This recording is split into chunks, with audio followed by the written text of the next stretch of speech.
इस संसार में कोई भी मनुष्य कितना भी शक्तिशाली क्यों ना हो, उसे जीवित रहने के लिए भोजन की आवश्यकता तो पड़ती ही है। हम आज बात करने वाले हैं एक ऐसी कहानी के बारे में। यह एक प्लेन क्रैश की रियल घटना थी। इसमें बचे 16 लोगों ने बताया कैसे उन्होंने अपने जीवन को बचाने के लिए क्या क्या संघर्ष किए, यहाँ तक कि अपने प्राणों को बचाने के लिए अपनों का ही मांस तक खाना पड़ा। इस कहानी की शुरुआत होती है 13 अक्टूबर 1972 से, जब उरुग्वे की रग्बी टीम को वर्ल्ड क्रिश्चियन क्लब की टीम के साथ मैच खेलना था। यह मैच चिली में खेला जाना था, इसलिए 12 अक्टूबर के दिन यह सभी चिली के लिए उड़ान भरते हैं। इस प्लेन में खिलाड़ी के अलावा उनके फ्रेंड्स, इनके अलावा इन टीमों के मालिक और 5 क्रू मेंबर्स भी इस प्लेन में सवार होते हैं। उरुग्वे एयरफोर्स के इस प्लेन को उड़ान भरने के कुछ समय बाद मौसम खराब होने की वजह से अर्जेंटीना में ही उतारना पड़ता है। फिर ये लोग मौसम साफ होने का इंतजार करते हैं और मौसम साफ होने के बाद वापस उड़ान भरते हैं। अगर उस प्लेन के पायलट की बात करें तो वह 29 बार एंडीज पर्वत के ऊपर से प्लेन को गुजार चुका था, परंतु उस दिन वह नहीं उस प्लेन का को पायलट प्लेन को उड़ा रहा था। खराब मौसम और बर्फ के तूफान के बीच कुछ दिखाई नहीं दे रहा था। उस प्लेन के को पायलट ने चिली सेंटियागो से उस प्लेन को उतारने की मांग की, और जैसे ही वो प्लेन को नीचे की तरफ मोड़ता है, वह प्लेन एंडीज पर्वतमाला से टकराकर उसका पिछला भाग टूटकर नीचे गिर जाता है, जिसमें 5 लोग सवार थे। अब उसमें सवार 45 लोगों में से सिर्फ 40 लोग बचे थे।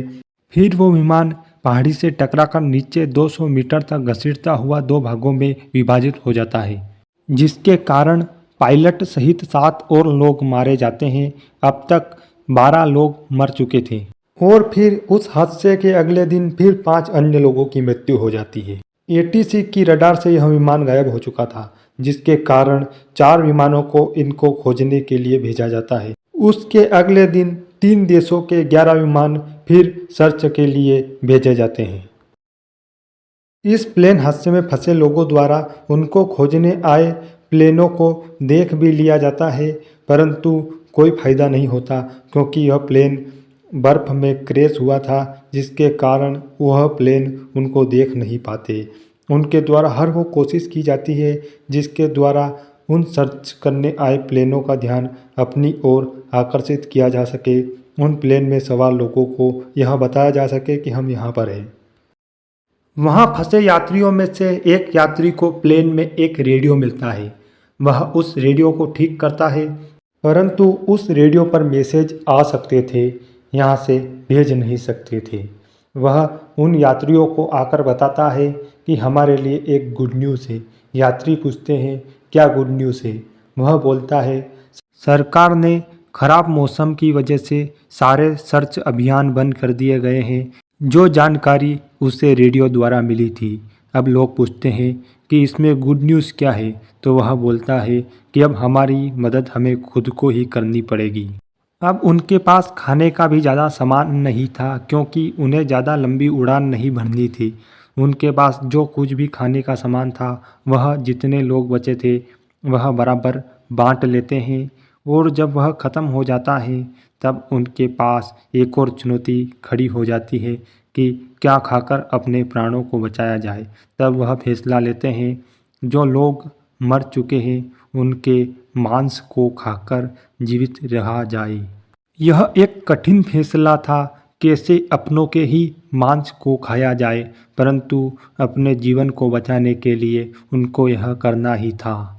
उनमें एक समझौता हुआ कि मरने के बाद ही किसी के मांस को खाया जाएगा। लगभग 2 महीने से ज़्यादा का समय बीत चुका था। उनमें से केवल 16 लोग ही जीवित बचे थे। उनमें से 2 लोग जो प्लेयर थे वह वहाँ से आगे बढ़ने का फैसला करते हैं।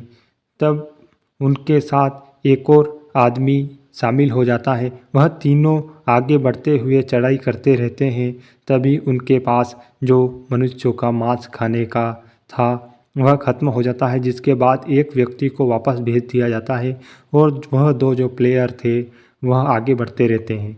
जिनके बाद उनके सामने एक नदी आती है। नदी के पास गाय चर रही है। उसके नदी के पार 3 लोग थे जिनको वह आवाज़ लगाते हैं, परंतु पानी के बहाव के कारण उनकी आवाज़ उन तक नहीं पहुंच पाती। उनमें से एक आदमी की नज़र इन यात्रियों में से 2 लड़के थे उन पर पड़ जाती है। वह उधर से भी कुछ बोलता है, परंतु पानी के बहाव के कारण वो भी सुनाई नहीं देता। फिर उधर से एक कागज़ को पत्थर में लपेटकर नदी के इस पार फेंकता है और यहाँ ये दोनों प्लेयर थे। यह अपनी समस्या को लिखकर वापस उस पत्थर में लपेटकर कागज़ को उन तीनों की ओर फेंकता है। वह पढ़कर बोलता है, टुमारो। और यह रात उनके लिए बहुत भारी होने वाली थी, क्योंकि उनको पता था कि कल ही उनके लिए कुछ होने वाला है। उसके अगले दिन उन दोनों को बिठाकर एक हेलीकॉप्टर निकलता है और वहां से 7 लोगों को बचा कर ले आता है, जिसके बाद अगले दिन फिर हेलीकॉप्टर से जाते हैं और बाकी बचे यात्रियों को बचा कर ले आते हैं। इन यात्रियों द्वारा सुनाई गई कहानी को सुनकर लोग आश्चर्यचकित हो गए और उनको इस कहानी ने अंदर तक झंझोर कर रख दिया। अगर आपको यह कहानी पसंद आई हो तो वीडियो को लाइक करें, चैनल को सब्सक्राइब करें। धन्यवाद।